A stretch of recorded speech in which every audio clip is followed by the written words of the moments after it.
अभी आपने चैप्टर 12 परमाणु स्टार्ट किया है। इस परमाणु में आपने पढ़ा कि सबसे पहले डाल्टन ने सबसे पहले परमाणु के बारे में अगर किसी ने बताया, परमाणु का नाम अगर किसने दिया तो वो डाल्टन ने दिया। याद होगा, आपने पढ़ा होगा कि परमाणु के बारे में सबसे पहला आपने को डाल्टन ने दिया। और क्या दिया था आपको हम बता रहे हैं कि उन्होंने ही बताया था दुनिया में जितने भी पदार्थ हैं वो सभी पदार्थ छोटे छोटे कणों से बने हैं। सब वो छोटे छोटे कणों से बने हैं जिन्हें आप ना ही बना सकते हैं ना ही तोड़ सकते हैं। तो वही छोटे छोटे कण जो है जिन्हें हम परमाणु कहते हैं। तो इसका मतलब है कि अगर परमाणु की बात करें तो परमाणु का सबसे पहला नाम अगर किसी ने दिया है तो वो आप ध्यान रखें, वो डाल्टन ने दिया है। तो परमाणु के बारे में सबसे पहले बताया किसने? वो डाल्टन ने बताया था कि दुनिया में जितने भी पदार्थ बने हैं वो सबसे छोटे कण परमाणु से बने। तो परमाणु का नाम सबसे पहले देने वाला था डाल्टन। उसके बाद बहुत सारे साइंटिस्ट उस परमाणु के खोज में निकल गए। तो परमाणु के खोज में अगर हम बात करें तो उसी के समय आगे आने वाले दिनों में थॉमसन ने इलेक्ट्रॉन की खोज कर दी। डाल्टन ने तो परमाणु का नाम दिया लेकिन उन्होंने सही जो है उसकी संरचना नहीं बताई। तो अब उसकी संरचना की ओर सब कोई खोजने में निकल गए। तो इसका मतलब है, थोड़ी बात को ध्यान से समझिएगा। अब इसके बाद जैसे थॉमसन आए, थॉमसन ने क्या कहा? थॉमसन ने इलेक्ट्रॉन की खोज की। उसी वक्त लगभग बेक्वेरेल ने रेडियो सक्रियता, नाभिक के बारे में, नाभिक के गुणों की खोज करने शुरू कर दी। इलेक्ट्रॉन माने माइनस, नाभिक माने प्लस, नाभिक खोज करना शुरू कर दिया। इसका मतलब है कि पता चल रहा है कि परमाणु की एक निश्चित संरचना भी होगी। तो उसके बाद संरचना की खोज होने शुरू हो गई। तो संरचना के खोज में सबसे पहला योगदान रहा जे थॉमसन का। जे थॉमसन की बात करते हैं तो जे थॉमसन का सबसे पहला योगदान हुआ। क्या हुआ? जे थॉमसन ने क्या बताया कि जे थॉमसन ने यह बताया कि सभी परमाणु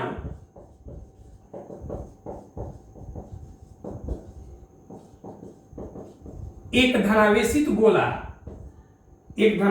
गोला होता है जिसकी त्रिज्या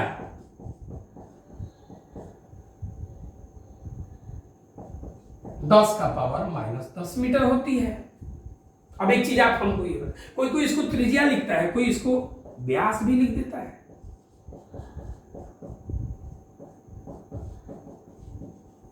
अच्छा, एक चीज थोड़ा ध्यान देंगे आप। हमने ये क्या कहा? अरे परमाणु सबसे छोटा कण है जो हमको दिखाई नहीं देता, उसका आकार छोटा है। तो सोचिए कि त्रिज्या और व्यास में कितना का अंतर होगा। और जो चीज दिखाई नहीं दे रहा तो त्रिज्या व्यास में ज्यादा का अंतर नहीं, लगभग बराबर होगा। तो कोई इसको त्रिज्या कह देता है कि 10⁻⁻10 मीटर है, कोई कहता है कि व्यास 10⁻⁻10 मीटर, कोई इसी को कह देता है कि परमाणु आकार, व्यास माने आकार 10⁻⁻10 मीटर है। ध्यान रखिए। दूसरा पॉइंट उन्होंने ये कहा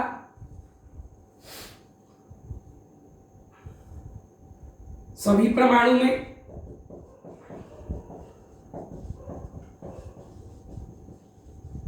इलेक्ट्रॉन तरबूज में बीज के समान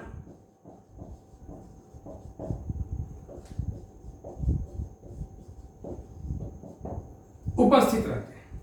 सभी परमाणु में इलेक्ट्रॉन तरबूज में बीज के समान उपस्थित रहते हैं। अब इस चीज को थोड़ा सा समझेंगे आप। जैसे ये उन्होंने कहा कि जितने भी परमाणु हैं वो धनावेशित गोला। अरे गोला का ही से खाली किनारे वाले को गोला कहते हैं? नहीं, अरे गोला कहने का मतलब ये फुटबॉल, ये पूरा भाग अंदर बाहर सब गोला है। बाहर मतलब ये वाला भाग सतह पर गोला है। अगर कोई कह रहा है कि धनावेशित गोला है, मतलब ये सब जो तरबूज की तरह, मैंने ठोस की तरह, तरबूज खोखला थोड़ी होता है, ठोस होता है। तो इसका मतलब है कि धनावेशित गोला है, मैंने धनावेश हर जगह है, यहां भी है, यहां भी है, यहां भी है, यहां भी है। जो तरबूज में जो लाल वाला है, उस लाल वाले भाग को धनावेश की तरह इसमें माना गया है। तो धनावेश लाल जैसे फैला होता है, वैसे धनावेश फैला होता है। और उन्होंने कहा क्या, इन्होंने ये कहा कि सभी परमाणु के धनावेश, सभी परमाणु जो है धनावेशित गोला है, माने इसमें प्लस जो है गोला जो है धनावेशित है, और इसमें इलेक्ट्रॉन जो है तरबूज में बीज की तरह है, मतलब कि इलेक्ट्रॉन दे दीजिए कहीं, इलेक्ट्रॉन माने माइनस,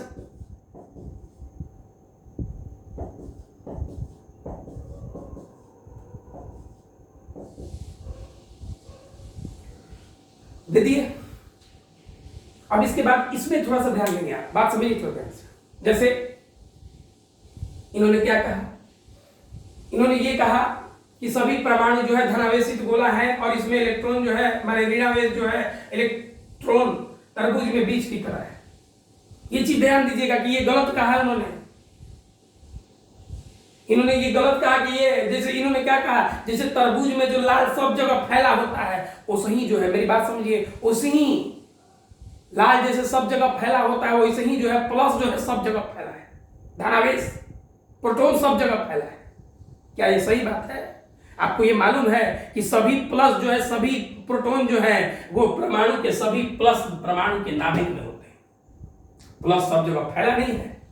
लेकिन इन्होंने कहा क्या कि जैसे तरबूज में लाल वाला सब जगह फैला होता है, लाल वाला सब जगह तरबूज में फैला होता है, वो सही जो है धनावेश भी सब जगह फैला, एक समान रूप से फैला होता है। आप एक चीज थोड़ा ध्यान देंगे, आप तरबूज में जो लाल वाला भाग है वो हर जगह एक समान रूप से फैला होता है। वैसे ही इन्होंने भी कहा कि परमाणु में जितने धनावेश होते हैं वो सब जगह एक समान रूप से, हर जगह एक समान रूप से, बराबर परिमाण में हर जगह फैले होते हैं, एक समान रूप से। इसका मतलब क्या है? एक समान रूप से फैले, इसका मतलब क्या है?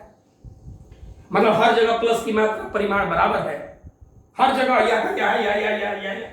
लेकिन आप जानते हैं कि आप ऐसा जानते हैं, सुनिए मेरी बात को ध्यान से, अच्छी तरह से, आप जानते हैं कि नहीं, जितने भी न्यूट्रॉन और प्रोटॉन है, मतलब जितने भी प्लस है, वो परमाणु के नाभिक में है। और वास्तविकता में आप जानते हैं कि इलेक्ट्रॉन जो है कक्ष में इसके चारों ओर भ्रमण करता है।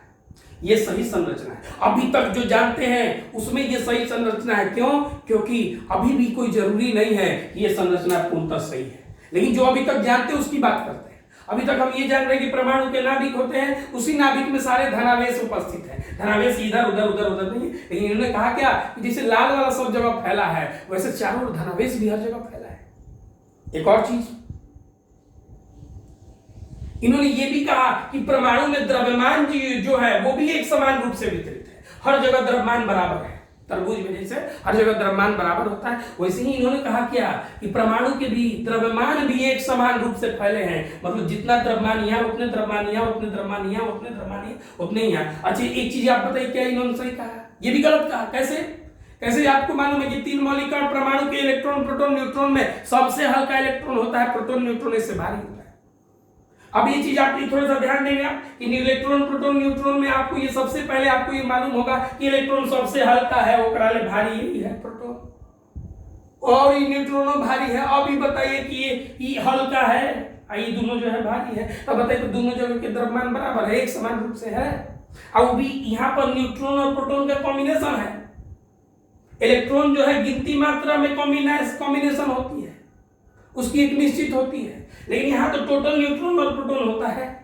तो अब बताइए कि इसके तुलना में ये भारी है कि नहीं है? अब जब ये भारी है तो ये हल्का है, इसका मतलब है कि इसका हर जगह का द्रव्यमान बराबर है। इसका मतलब इन्होंने ये भी कहा, वो गलत कहा।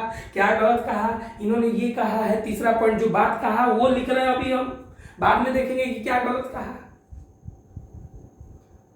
मतलब इसका जो है सही संरचना उन्होंने नहीं बताया, तो इन्होंने गलत क्या कहा कि भाई प्लस जो है एक समान रूप से वितरित है, द्रव्यमान भी एक समान रूप से वितरित है। ये गलत कहा इन्होंने, बात समझिए तो ध्यान से। तो इन्होंने ये कहा, इनकी कही हुई बात लिख रहे हैं हम, परमाणु में धनावेश और द्रव्यमान एक समान रूप से वितरित है।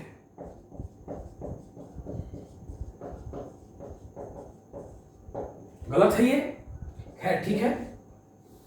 चौथी बात इन्होंने क्या कही कि इसमें धनावेश और ऋणावेश बराबर होते हैं, ये बिल्कुल सही उन्होंने कहा। अब ये तो कोई वो समय भी बता सकता था जो इसको अच्छा नॉलेज था। कैसे?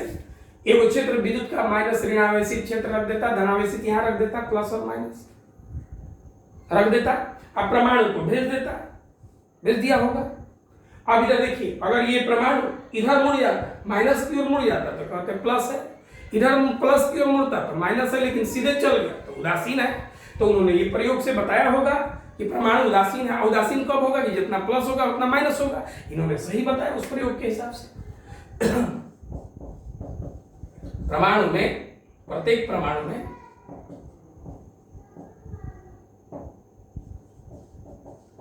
धनावेश शून्य एवं ऋणावेशों की संख्या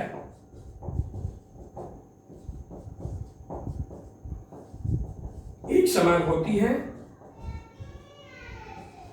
अर्थात परमाणु विद्युतीय उदासीन होता है।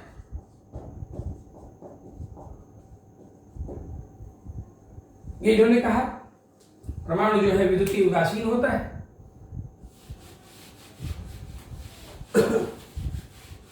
ये तो खैर ये सब चीज आप जानते हैं, इसको बताया गया है। इसके बाद इतनी चीजों में कुछ सही कुछ गलत कही, और लेकिन ये चीज ध्यान रखेंगे, इसके बाद भी थॉमसन ने कहा क्या? थॉमसन ने कुछ चीजों का ठीक ठीक व्याख्या भी किया है। थॉमसन के द्वारा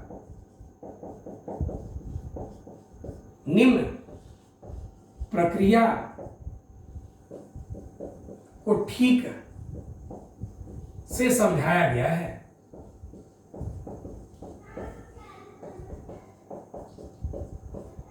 वो कौन कौन से हैं? पहला, उष्मीय या तपायनिक उत्सर्जन। दूसरा, प्रकाश वैद्युत प्रभाव। और तीसरा, आयनीकरण। ये तीन टॉपिक को थोड़ा ठीक से समझाया गया है इसके व्याख्यान। अब इसकी कमियों की बात कर ले हम।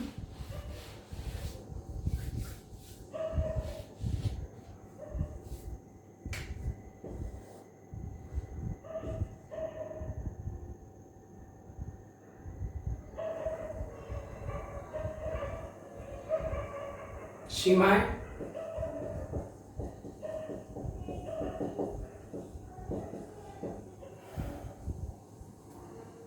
सबसे पहले इसकी सीमा क्या है? गलती इन्होंने क्या की? आपको ये तो मालूम है कि इन्होंने प्लस का भी सही जगह नहीं दिया, माइनस का भी सही जगह नहीं दिया। प्लस और माइनस दोनों का जब सही जगह नहीं दिया तो इस प्लस और माइनस के सही जगह नहीं देने के कारण इसमें जो कमी आई वो क्या कमी होगी, थोड़ा सा ध्यान देंगे। सबसे पहले ये रदरफोर्ड के अल्फा प्रकीर्णन को संतुष्ट नहीं करता है।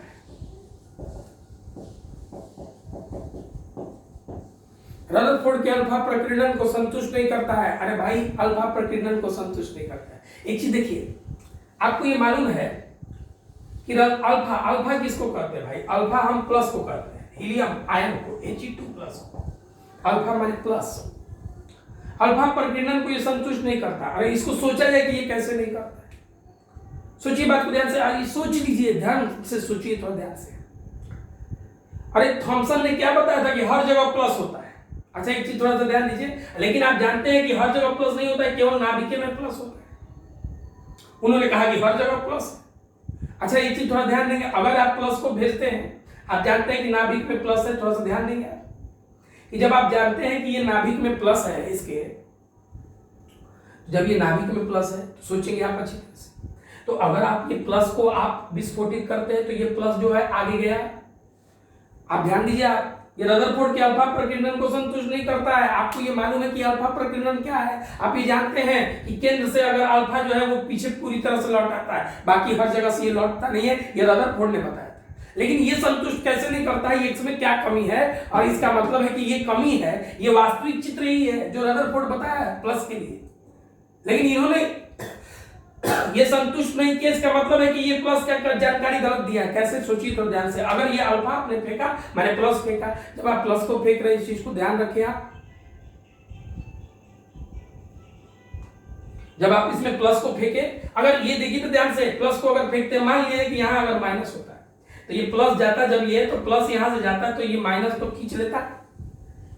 लेकिन आपको ये मालूम है कि आपने ये देखा है, मेरी बात समझिए, आप ये जानते हैं कि यहां से जो है, यहां से ये अल्फा जो है यहां तक जाके और ये केंद्र वाला जो है पीछे लौट आता है।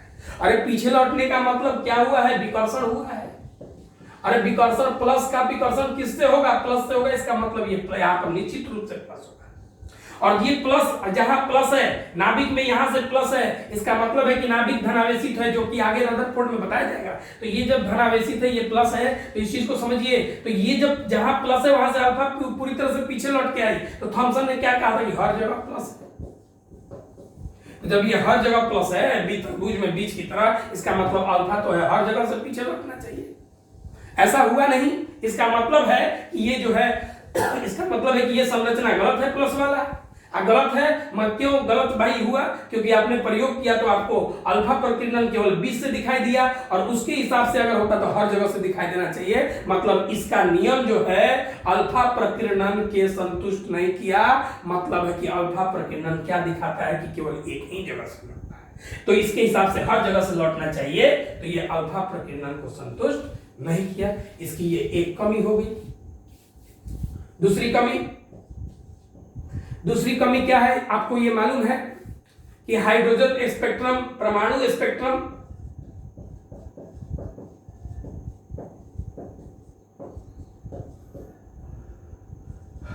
को संतुष्ट नहीं करता है।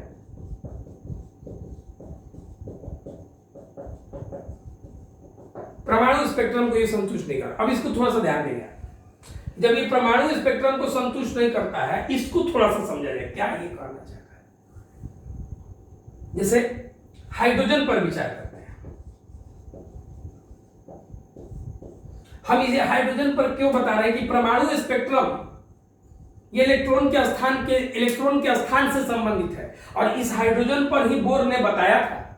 आपको याद होगा स्पेक्ट्रम के नाम में आपने पढ़ा था लाइमन श्रेणी, बामर श्रेणी, पार्सन श्रेणी, ब्रैकेट श्रेणी और फंड श्रेणी। ये 5 तरह के आपने सीरीज पढ़े थे, जो आगे हम बताएंगे, थोड़ा सा ध्यान दीजिएगा। तो ये जो 5 तरह के आपने सीरीज पढ़ा था, उसमें आपको एक चीज ध्यान रखिएगा आप, तो उसमें हुआ क्या था उसकी बात समझते हैं कि जब ये हाइड्रोजन की बात करते हैं तो एक चीज देखिए ध्यान से। तो उसने इसमें किया क्या, उसमें जब ये आपको मालूम है कि हाइड्रोजन में एक इलेक्ट्रॉन है, तो आप करते क्या है कि अगर आप इस इलेक्ट्रॉन को आप बाहर से ऊर्जा देते हैं, तो ऊर्जा जब आप एनर्जी देते हैं, तो एक चीज हम बता दें, आगे भी आपको पढ़ना है कि कोई भी पदार्थ, किसी वस्तु से अगर ऊर्जा विकिरण के रूप में निकलती हुई हो या प्राप्त होती हो, तो वो जो है उस ऊर्जा का रूप E बराबर एच न्यू, न्यू माने आवृत्ति, E माने ऊर्जा, H माने प्लांक स्थिरांक, उसका ऊर्जा जो है E बराबर एच न्यू से प्राप्त किया जाता है। मतलब आवृत्ति पर उसका ऊर्जा निर्भर करता है। तो अब देखिए बात समझे थोड़ा ध्यान से। तो आप E बराबर एच न्यू आवृत्ति, उसका विकिरण का ऊर्जा E बराबर एच न्यू आवृत्ति पर निर्भर करता है। अब इस चीज को थोड़ा ध्यान देंगे। जब आप परमाणु स्पेक्ट्रम की बात करते हैं, ये संतुष्ट नहीं करता। अरे भाई संतुष्ट कैसे करेगा, इलेक्ट्रॉन की सही जानकारी नहीं है इसमें, व्याख्या नहीं। हम इसकी बात करते हैं संतुष्ट कैसे नहीं करता। अब ये चीज, जैसे ये इलेक्ट्रॉन है, इलेक्ट्रॉन, आपने परमाणु को क्या किया, ऊर्जा दिया, ये ऊर्जा इलेक्ट्रॉन भी ग्रहण करता है। और जब ये इलेक्ट्रॉन ग्रहण करता है तो ये ग्रहण करने के बाद अपने माध्य स्थान के इर्द गिर्द आगे पीछे से दोलन करने लगता है, वाइब्रेशन करने लगता है। अरे भाई, जब ये वाइब्रेशन कर रहा है उस एनर्जी को गेन करके एक निश्चित आवृत्ति से वाइब्रेशन कर रहा है। अब इधर सुनिए, और जितना आवृत्ति से ये दोलन कर रहा है उतना ही आवृत्ति का जो है ये ऊर्जा जो है उत्पन्न कर रहा है। अगर ये न्यू आवृत्ति से दोलन कर रहा है तो ये न्यू आवृत्ति का ही ऊर्जा जो है विकिरण के रूप में बाहर दे रहा है। तो ये एक इलेक्ट्रॉन है तो एक निश्चित आवृत्ति से दोलन कर रहा है और वही एक ही आवृत्ति का ऊर्जा जो है बाहर उत्पन्न कर रहा है। तो इसका मतलब है कि अगर स्पेक्ट्रम प्राप्त होगा तो केवल एक ही रेखा का स्पेक्ट्रम प्राप्त होगा, बात समझिए। लेकिन वास्तविकता की बात करें, इसके अनुसार एक ही रेखा का स्पेक्ट्रम बनना चाहिए, ये बोर के अनुसार, लेकिन ऐसा होता नहीं है। इसमें आपको कई एक रेखाएं मिलती हैं, बहुत सारी रेखाएं प्राप्त होती हैं। बात समझिए थोड़ा ढंग से, आप बहुत सारी रेखाएं प्राप्त होती हैं। इसका मतलब है कि ये एक रेखा, इसके हिसाब से केवल एक रेखा उत्पन्न होना चाहिए, लेकिन वास्तविकता में एक रेखा नहीं, बहुत सारी रेखाएं जो हैं उत्पन्न होती हैं, मिलती हैं स्पेक्ट्रम में। इसलिए हम कह सकते हैं कि ये परमाणु स्पेक्ट्रम को भी संतुष्ट नहीं करता है।